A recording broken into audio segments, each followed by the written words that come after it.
로마서 3장 전체를 통해 볼 텐데요. 우리 오늘 봉독할 때는 19절, 3장 19절부터 27절까지만 교독으로 봉독하겠습니다. 신약 성경 233쪽가량에 있습니다. 로마서 3장 19절부터 27절까지 말씀을 교독하겠습니다. 제가 먼저 19절 읽겠습니다. 우리가 알거니와 무릇 율법이 말하는 바는 율법 아래에 있는 자들에게 말하는 것이니 이는 모든 입을 막고 온 세상으로 하나님의 심판 아래에 있게 하려 함이라. 그러므로 율법의 행위로 그의 앞에 의롭다 하심을 얻을 육체가 없나니 율법으로는 죄를 깨닫고 죽이니라. 이제는 율법 외에 하나님의 한 의가 나타났으니 율법과 선지자들에게 증거를 받은 것이라. 곧 예수 그리스도를 믿음으로 말미암아 모든 믿는 자에게 미치는 하나님의 의니 차별이 없느니라. 모든 사람이 죄를 범하였음에 하나님의 영광에 이르지 못하더니 그리스도 예수 안에 있는 성령으로 말미암아 하나님의 은혜로 값없이 의롭다 하심을 얻으나 되었느니라. 이 예수를 하나님이 그의 피로써 믿음으로 말미암는 화목제물로 세우셨으니 이는 하나님께서 길이 참으시는 중에 전에 지은 죄를 간구하심으로 자기의 의로우심을 나타내려 하심이니 곧 이때에 자기의 의로우심을 나타내사 자기도 의로우시며 또한 예수 믿는 자를 의롭다 하려 하시니라. 함께 읽습니다. 그런즉 자랑할 때가 어디에 있느냐? 있을 수가 없느니라. 무슨 법으로냐? 행위로냐? 아니라 오직 믿음의 법으로니라. 아멘. 말씀과 예배를 위해 기도하겠습니다. 기묘자요 또 지혜가 무궁하신 우리 주님 앞에 예배를 의탁합니다. 성령의 감동으로 기록하신 말씀이오니 우리의 육신의 지혜로 깨닫게 하지 마시고 성령께서 우리의 마음속을 역사하셔서 하나님의 뜻, 하나님의 그 복음의 영광이 우리 속에 나타날 수 있도록 축복해 주시기를 원합니다. 예배 모든 것을 주님께 의탁할 때 귀하신 우리 주 예수님 이름으로 기도하옵나이다. 아멘. 오늘 이 로마서 3장을 통해서 율법과 믿음의 법이라는 제목으로 하나님의 말씀 나누겠습니다. 지난주에 한 자매님하고 교제를 했는데 요즘 아이들은 알바를 해도 한 달 하고 혹은 뭐 며칠 하고 말도 없이 안 나오기도 하고 이유도 우리가 생각하는 그런 이유가 아닌 도무지 이유가 되지 않을 것 같은 그런 이유를 대고 갑자기 사라지는 일들이 많다고 해요. 그러니까 요즘 큰 사업이든 작은 사업이든 사업하는 사람들 중에 가장 큰 근심은 사람 쓰는 것이라 그렇게 말하잖아요. 우리가 이런 사실 삶에 때로는 예상하지 못했던 기대하지 않았던 그런 문제들을 만나서 우리는 좀 어려워합니다. 그런데 오늘 이 성경 말씀은 어떤 말씀을 우리에게 주고 있는가 하면 사실 삶의 세부가 우리를 힘들게 하고 힘겹게 하지만은 큰 문제, 아주 우리가 중심적인 문제, 큰 문제가 해결되면 마치 작은 문제들은 해결되지 않아도 혹은 그것이 우리를 괴롭게 하지만 큰 어려움을 주지 않는 것처럼 될 때가 있잖아요. 큰 숙제가 풀리면 작은 숙제는 별로 그렇게 중시하지 않을 수 있는 바로 그런 문제를 오늘 여기서 말하고 있습니다. 율법의 세부 사항을 말하고 있지 아니하고 율법 전체를 가지고 말하고 그 율법 전체의 본성하고 그 본질 그리고 믿음의 법이라는 그 본질 전체를 가지고 우리에게 말해주고 있어요. 그래서 이거는 삶의 세부를 가지고 삶에 우리가 부딪히는 많은 작은 숙제 문제들을 가지고 오늘 이 말씀을 대할 것이 아니라 하나님의 구약에 있는 모든 말씀, 주님께서 우리에게 주신 율법 전체의 말씀하고 그리고 예수 그리스도를 믿는 믿음의 법, 이 두 가지 법이 우리에게 어떻게 은혜가 될 것인지 우리를 어떻게 영광의 하나님께로 인도하실 것인지에 대해서 사도 바울이 말해주고 있습니다. 동시에 우리가 계속해서 이 수예배를 통해 보겠지만 이 로마서는 경건한 유대인이었던 이 사도 바울이 어떻게 예수 그리스도의 부활만을 높이고 증언하는 사람으로 거듭나서 살았는가? 어떻게 하나님의 영광에 이르지 못했던 이 바울이 어떤 그 깨달음을 통해서 오직 주님께만 영광 돌리는 삶으로 온전히 헌신하고 수고하는 것을 기뻐하게 되었는가? 그 비밀을 풀어주는 열쇠입니다. 그러니까 때로 우리 일생의 삶에 지치거나 또 인생의 숙제 가운데 나온 분들은 오늘 그 마음을 뒤로 하셔야 돼요. 그 마음의 문제를 풀기 위해서 나와야 될 것이 아니고, 하나님의 영광의 법이 도대체 어떤 법이냐, 도대체 우리가 구원받았다는 사실을 어떤 뜻인지를 확인해 봐야 되겠다라는 마음으로 오늘 이 말씀을 함께 나누기 원합니다. 사실 하나님의 율법은 규칙들이 많이 있죠. 사실 하나님께서 우리 유대인들에게 주신 율법 말고도 우리 삶에는 수많은 법과 규칙들로 둘러싸여 있습니다. 제가 최근에 기독교 대안학교도 많이 있잖아요. 기독교 대안학교는 일반 공립학교가 주지 못하는 교육하지 못하는 혹은 교육을 포기한 부분을 조금 기독교적인 세계관과 가치관으로 보충해 주려고 세운 학교이거든요. 근데 거기서도 학생들에 대한 이 옷차림에 대한 법들도 되게 많이 있습니다. 아마 여러분들은 읽어드리면 굉장히 마음이 편해지실 거예요. 왜냐하면 우리가 학생들이라고 하면 전통적으로 기대했던 바가 여기 다 기록되어 있습니다. 몇 가지 읽어드리면 이렇습니다. 단정한 옷차림을 해야 됩니다. 체육시간 외에는 운동복을 입고 학교 등교하면 안 됩니다. 고무줄로 된 바지나 치마는 입고 오지 마십시오. 민소매 옷을 입지 않도록 해야 됩니다. 민소매 옷을 입고 올 경우는 반드시 가디건이나 외투를 입어야 됩니다. 이렇게 돼 있어요. 반바지나 치마는 반드시 무릎을 덮는 길이어야 됩니다. 슬리퍼 신고 학교에 오지 마십시오. 이게 새로운 건가요? 우리는 굉장히 그냥 이렇게 안 했잖아요. 안 했는데 이렇게 하고 있습니다. 학생들의 두 발은 파마나 연습해 가지 마십시오. 남학생들은 뒷머리가 상의의 컬러를 덮어서는 안 됩니다. 굉장히 옛날 규칙 같죠? 근데 지금 기독교 대안학교가 이렇게 하고 있어요. 이유가 뭘까요? 학교의 학생들은 배우고 또 학업을 충실히 습득하기 위한 목적으로 모였으니까 이 목적 외에 다른 것들에게 주의를 팔게 하는 모든 것들을 좀 이렇게 멀리하고 학업과 또 가치관을 익히는 일에 중점을 두기를 원합니다. 이런 학교의 철학이죠. 교육 철학이 있는 겁니다. 이렇게 보면 이제 요즘 이것도 학교장의 재량에 따라 다르죠. 조금 더 풀어주는 학교장이 좀 풀어주고 자유롭게 하는 사람이면 조금 더 이런 복장에 관한 규칙은 좀 면할 것이고, 하지만 조금 더 엄격하게 목적을 최대한 이렇게 밀어붙이고 싶어하는 학교장이면은 이런 규칙을 일반 학교에서도 사용할 거예요. 우리는 이렇게 모든 이 사소한 생활 가운데서 이런 규칙이나 법과 둘러싸여 있습니다. 심지어 이 자연도 자연 법칙으로 둘러싸여 있죠.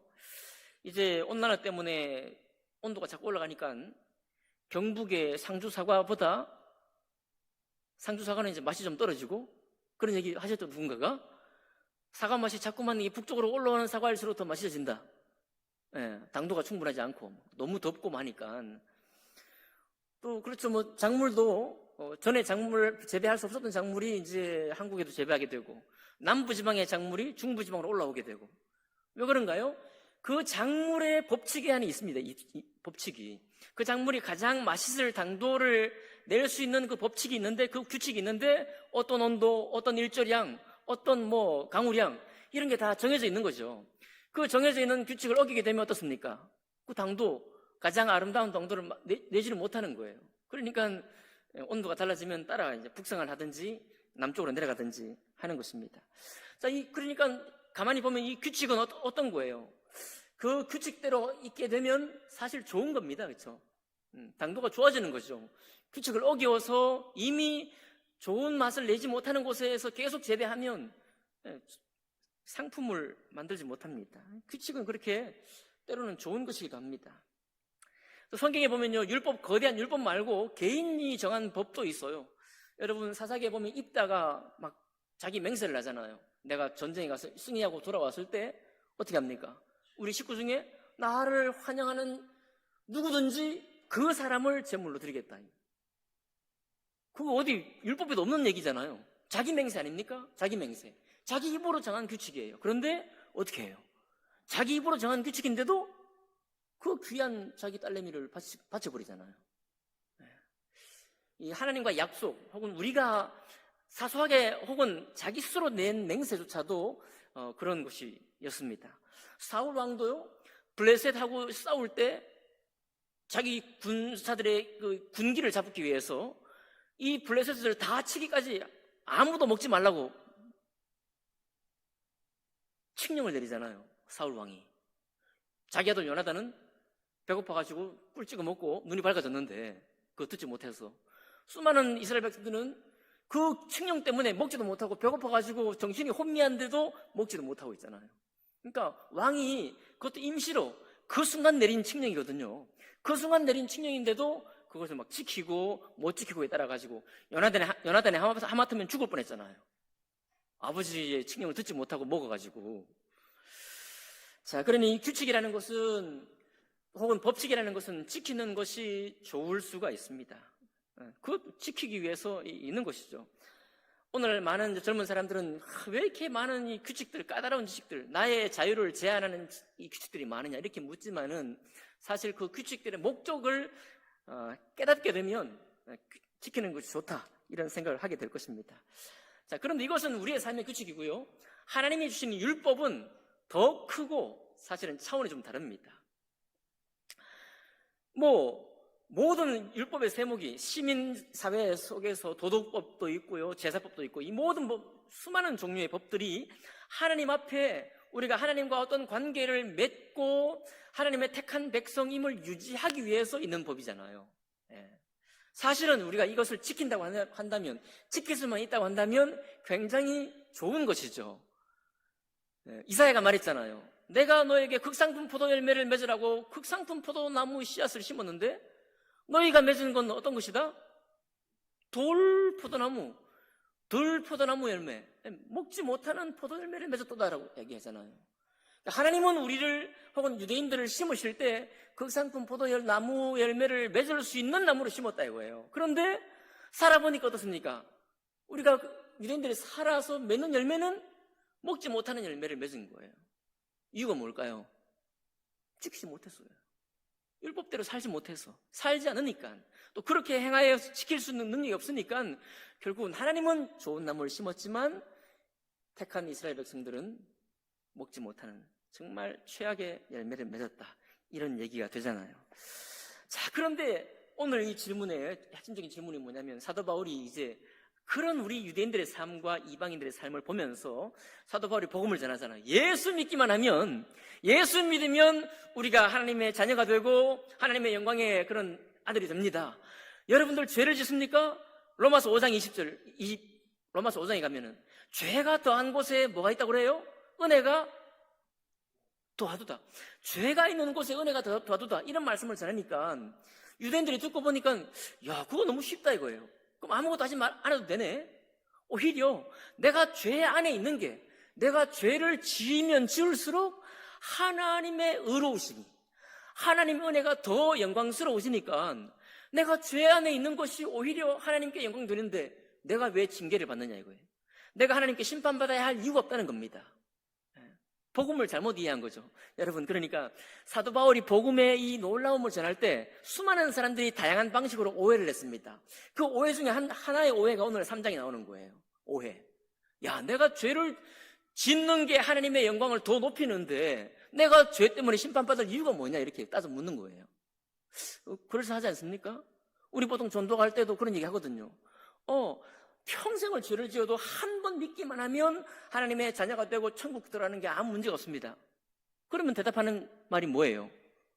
내 평생도 죄를 짓다가 세상에 충분히 살다가 죽기 전에 주님께로 갈게, 이렇게 대답하는 사람이 있거든요. 실제로 평생 죄 짓다가 그냥 이렇게 살다가 내가 살고 원하는 대로 살다가 언젠가 주님의 은혜를 내가 받아들이면 되지 않냐, 한편 강도처럼 말이죠. 그죠? 우리도 보통 그렇게 말씀을 전하기도 합니다. 자, 이것이 가하냐, 이것이 가하냐 라는 그 질문에 대해서 사도 바울이 오늘 율법이 무엇이고 믿음의 법이 무엇인지를 새롭게 가르쳐주고 있는 거예요. 아니다, 이거 아니다. 그런 것이 아니다, 그런 것입니다. 그러면 어떻게 말하는지 이제 나와야 되잖아요. 이게 이제 나오는 것입니다. 자, 유대인들이 이방인들보다 나은 게 뭐냐? 그건 바로 말씀을 맡은 것이다. 우리가 할례 유익이 뭐냐? 이방인들이 받지 않은 할례를 우리는 받았고 이방인들이 받지 않았던 하나님의 말씀의 법, 율법을 우리가 가졌는데 우리가 특별한 게 바로 이 두 가지다. 하나님 말씀을 받은 것, 율법을 받은 것하고 할례를 받은 것이다. 이게 이방인과 다른 점이다. 자, 그런데 5절에 나오잖아요. 그러나 우리의 불의가 하나님의 의로우심을 드러나게 하면 무슨 말 하리요? 7절에 그러나 나의 거짓말로 하나님의 참되심이 더 풍성하여 그의 영광이 되었다면 내가 어찌 죄인처럼 심판을 받으리요? 하고 여러분들이 나에게 묻습니다. 그렇게 하는 거예요. 자, 그럴 때 사도 바울이 이제 오늘 읽었던 말씀을 통해서 뭐라고 하는가 하면, 여러분, 하나님께서 과거 구약 시대에 예수께서 오시기 전에는 우리의 모든 지은 죄를 간구하시고 그리고 오래 참으심으로 하나님의 의를 드러내신 것이다. 곧 말하자면 유대인들은 우리가 하나님 말씀을 맡아서 우리가 지키려고 애를 썼지만 지키지는 못했어요. 그렇죠? 안식일도 못 지키고 다 지키지 못했잖아요. 그래서 결국은 죄인은 죄인인데, 그렇지만 그럼에도 불구하고 하나님이 뭘 주셨어요? 제사법을 주셨잖아요. 하나님 앞에 1년에 한 번 대제사장이 속죄의 제사를 드리게 했죠. 그럼 내 죄가 없어지는 게 아니에요. 내 죄가 사라지는 게 아닙니다. 죄는 또 주님 율법에 비춰보면 순종하면 주님이 좋은 것 축복으로 갚으시고, 불순종하면 징계로 갚으시고 권선징악으로 우리에게 갚아줬으니까 그런 말씀을 하셨어도, 그러니까 보응은 받되, 보응은 유대인이든 이방인이든 다 받지만은 하나님이 특별히 유대인들을 위해서 베푸신 게 뭐냐면 제사법이에요. 제사법. 그래서 죄가 내게 있던 죄, 내 마음의 죄가 사라진 것이 아니라 하나님이 기억하지 않는 겁니다. 제사를 통해 가지고.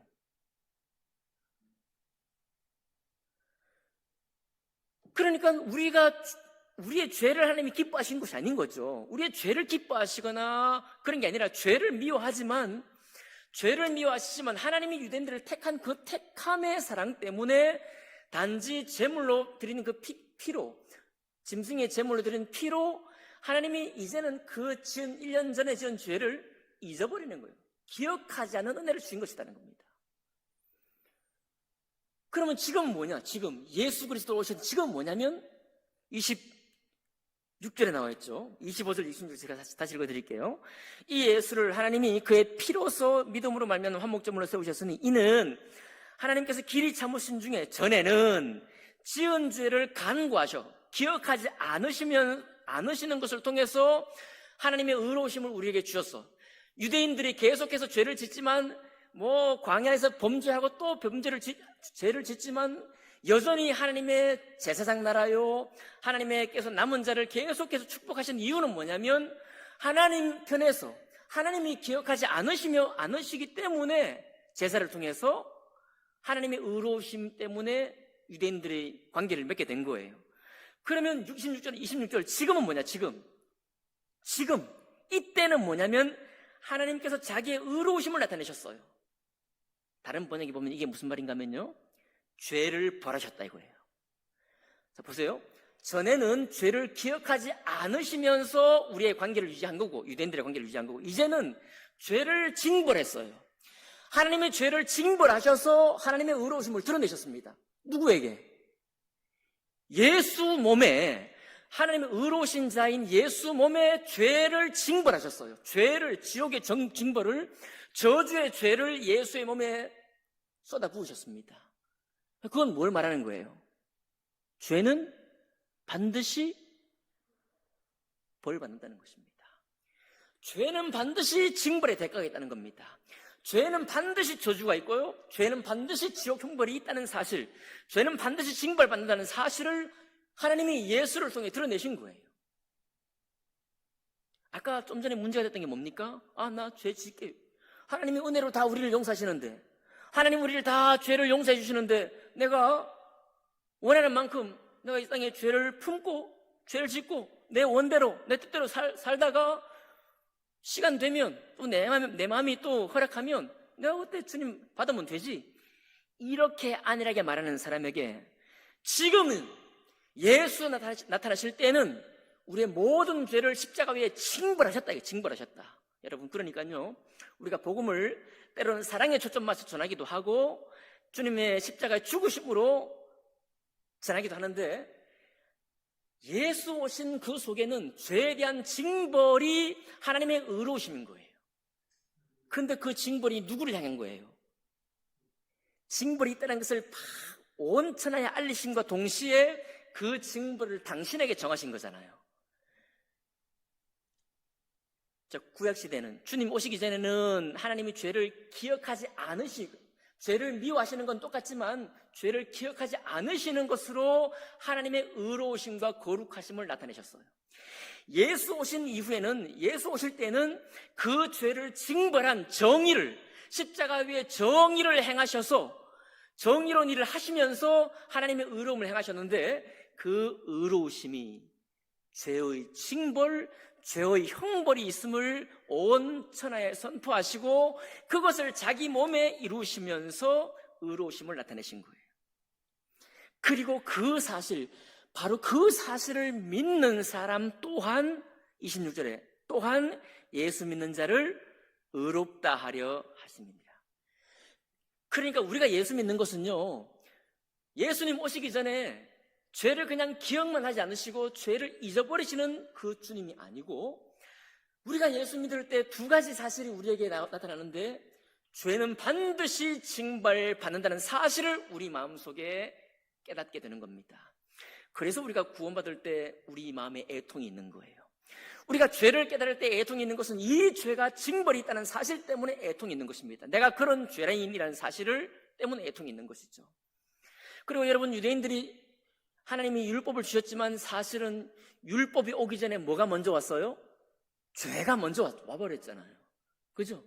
이미 우리가 죄인 된 후에, 유대인도 죄인이고 이방인도 죄인인데, 그 모든 사람이 죄인 된 이후에 하나님이 특별히 은혜로 유대인을 선택해서 율법을 주신 거잖아요. 그러니까 율법을 지킬 수가 없는 것이죠. 지키려고 애를 쓰고 많은 사람이 의로운 행위를 했지만, 그러나 율법 전체의 본질까지 지킬 수 있는 사람은 있다 없다? 아무도 없는 거예요. 사도 바울도 고백한 게 뭡니까? 내가 모든 율법을 지켰지만 탐심에 관한 율법은 지키지 못했다는 거예요. 율법의 본성까지 지킬 수 있는 사람은 없었다. 왜냐하면 이미 우리가 죄인이기 때문에. 그래서 하는 말이 뭡니까? 하나님의 율법으로 알게 되는 것은 우리의 죄를 깨닫는 거예요. 내가 죄인이기 때문에 율법의 본질을 내가 지킬 수가 없구나. 율법의 본성에까지 내가 갈 수가 없구나. 여러분, 우리가 옷 잘 입는 거 할 수 있어요.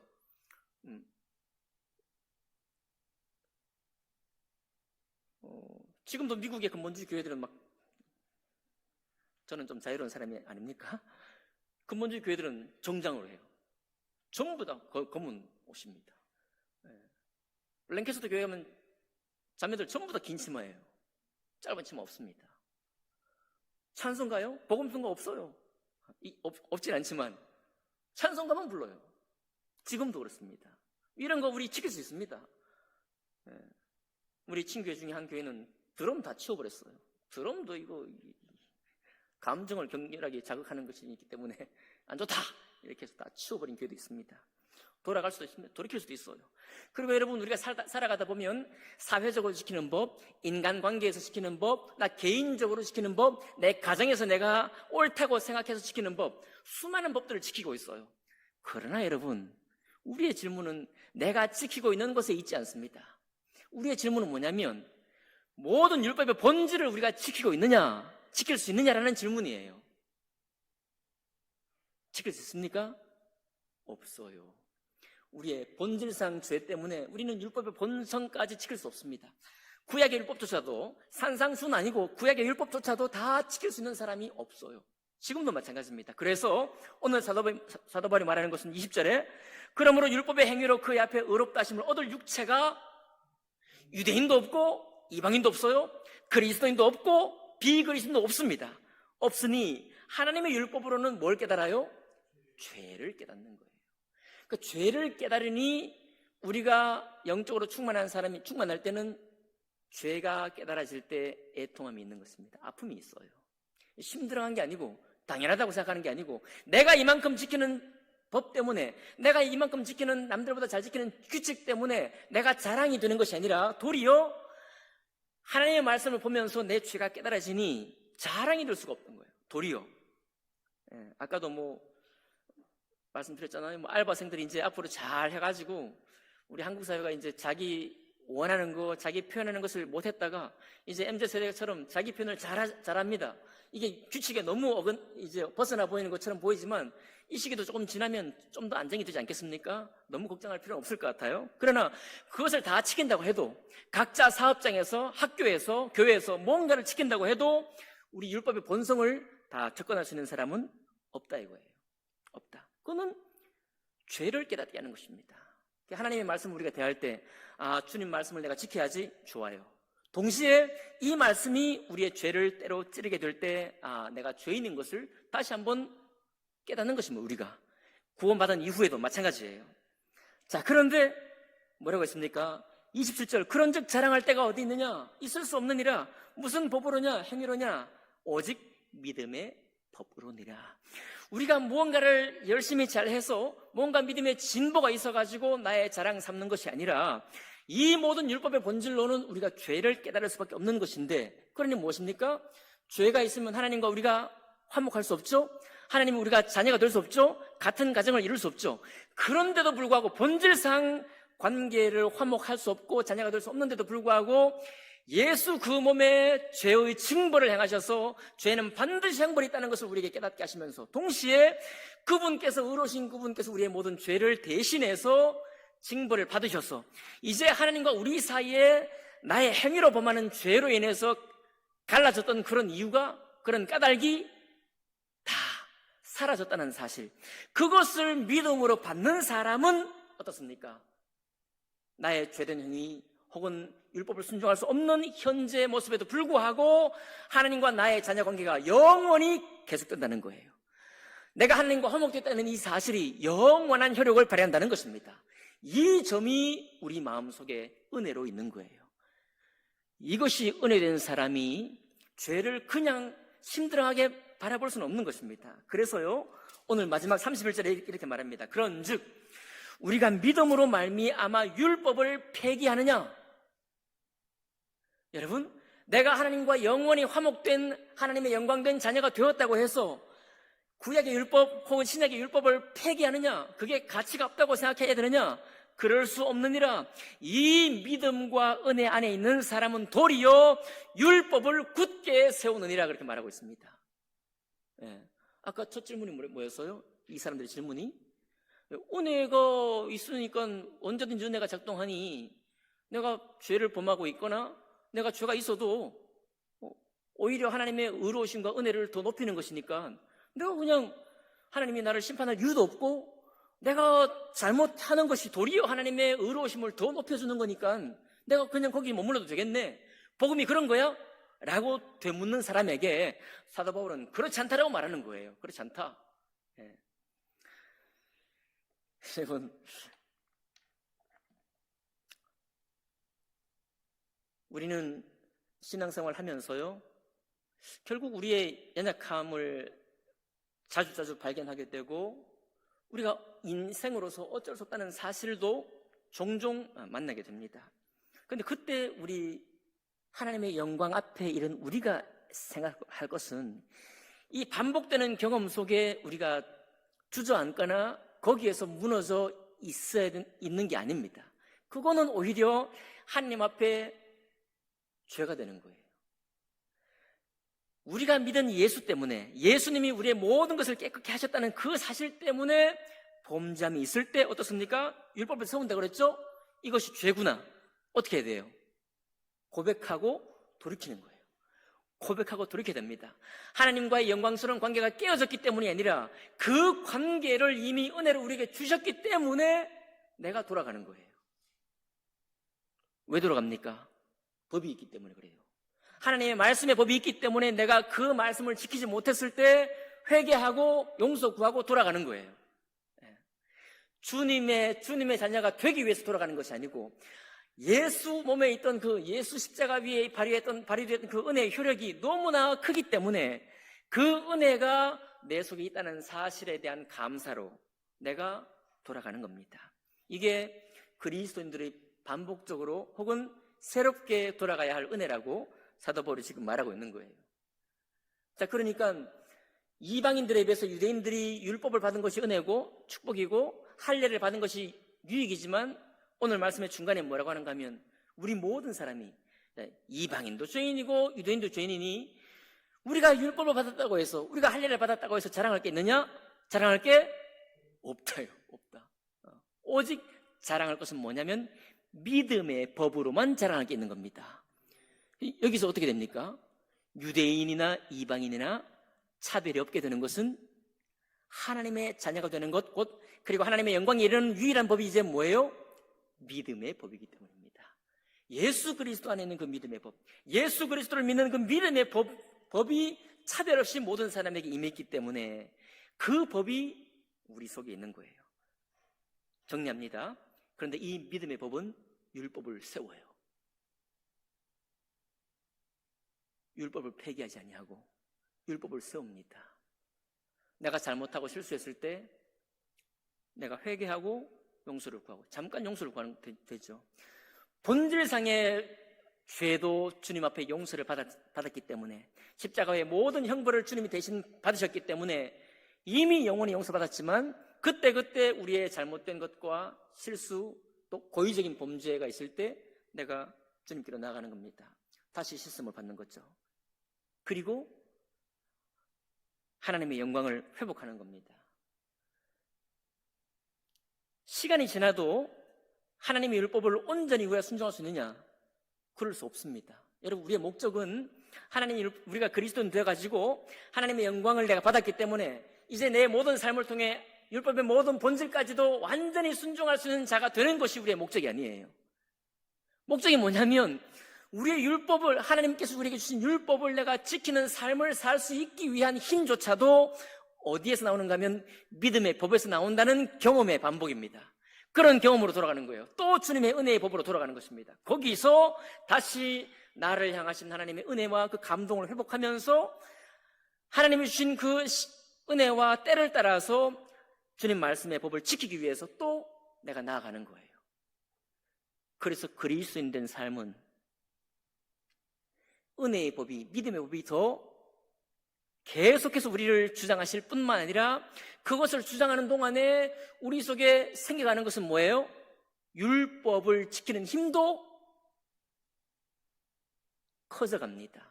내 힘으로가 아니라 그 은혜의 감동으로 인해서요.